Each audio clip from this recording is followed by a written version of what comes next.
Wally Snakes out to bowl and eat and drink the course of the next hour. Basically, this is how we're going to be doing tribal studies from now on. We're going to be getting together before encounter every 3 weeks and doing our tribal studies like this. That's just to make sure we all go through the same stuff. So I really want to encourage you to get along to tribal studies every 3 weeks before encounter. And if you happen to miss a night because you've got something else on, then you need to know that we are videoing all of these and putting them up on YouTube. So hi camera.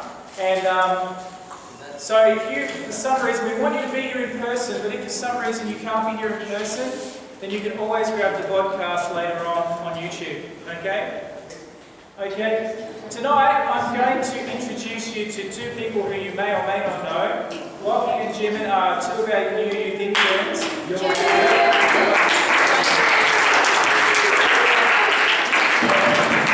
And they are going to be running tonight for you guys. So help them out by listening closely, and I'm sure you're going to have a lot of fun. They've put a lot of work into this. It's going to be really good. All right, let's welcome these guys and let's get started. Hello everyone, welcome to Tribal. Hello Jimin. Hello, we're going to start off tonight with a simulation kind of a thing. So you're members of a school council and someone at your school has been diagnosed with leukemia. So you're actually putting on a fundraiser for your school to raise money for the Leukemia Foundation. And there's heaps of stuff you can buy. You need to book the venue. You need to buy things to make this night amazing. So you guys are going to collaborate with each other to make this happen and decide what to buy. So you have a budget sheet there. So you have to choose, the venue, the catering, and you have to choose people to hire to make your night amazing. At the same time, you've got little character roles, which tell you, just to make it a bit more fun, so try to act out the character you're given and try to stick to that as much as you can, just to make it a bit more interesting for everyone involved. So you guys have 5 minutes to decide what you guys want to buy. So you discuss with your groups.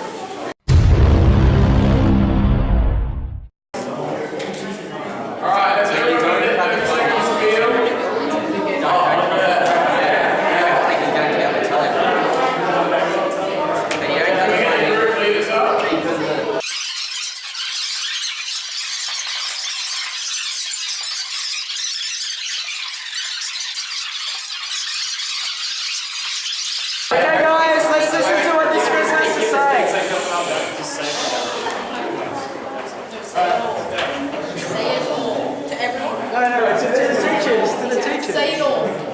Voice Say it all.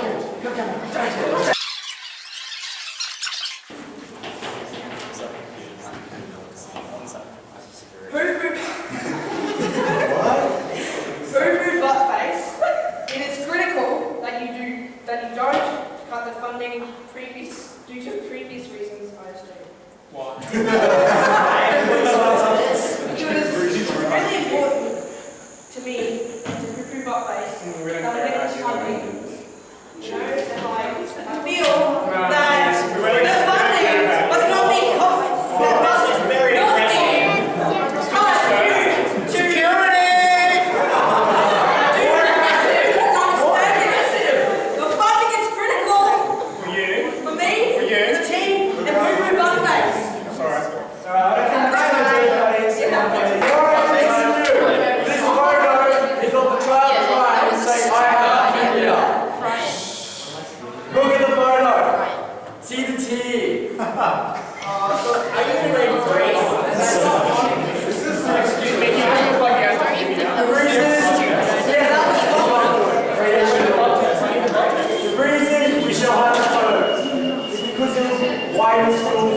Public whereabouts. All the businesses in the region see this as a generosity to all and will come and join school in foundations and donations, as we know. Right, we accept your proposal. We are happy for you to show the picture and discontinue the funding.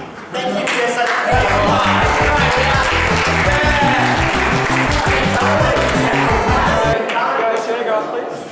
Next!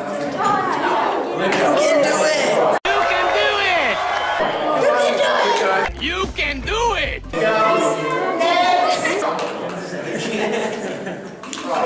Next!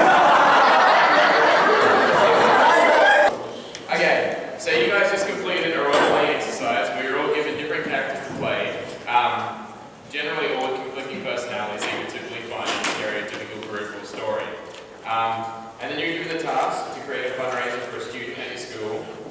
But like all stories, the situation didn't go so well, did it?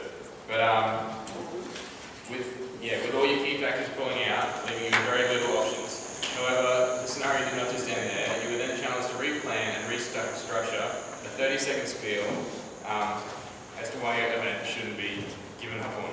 But with many more resources and a lack of time to see your event pulled together, the plan for your team to continue on its own was denied. But you were offered help. You were offered a free venue and PX system, leaving you with the possibility to actually pull this fundraiser off. But you had to make a choice. Will you accept the help?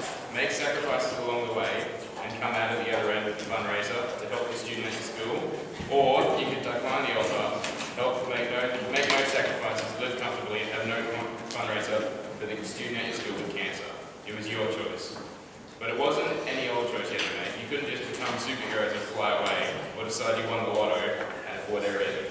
No, you had to make a real choice with real outcomes and it had to suit the people in the place, had to make sense and it had to fit. Either way, one of the parties was going to benefit and the other one was going to suffer. So all of us in our own lives need to make a choice. We need to write the ending of our own story. And decision making isn't easy. Every decision you make has its positives and its negatives. And there are lots of decisions that we're going to have to make in our life. Some people will base their life around earning money as a goal, and their decision making is governed around the idea of being rich, and that's going to make them happy. And then you've got people who will, want to be powerful because they think that they can write their own story and do whatever they want, and that's going to make them happy. But what if there is another story? What if someone else has already written the beginning of the story, and you just have to find your place in it? What if you could see what life was all about, how it began, how it's developed, why things have gone wrong, and how they can be sorted out? What if you could learn everyone else's mistakes? What if we could get some advice from the designer of life itself? The Bible may seem like an ancient, out-of-date book. The Bible, the text of God's big story, with its strange columns, weirdly thin paper and no pictures, help us understand our own stories. There are many opinions on the Bible, so now each group's got 6 pieces of paper, and we want you within your groups to explore different perspectives on the Bible. So start each phrase with the Bible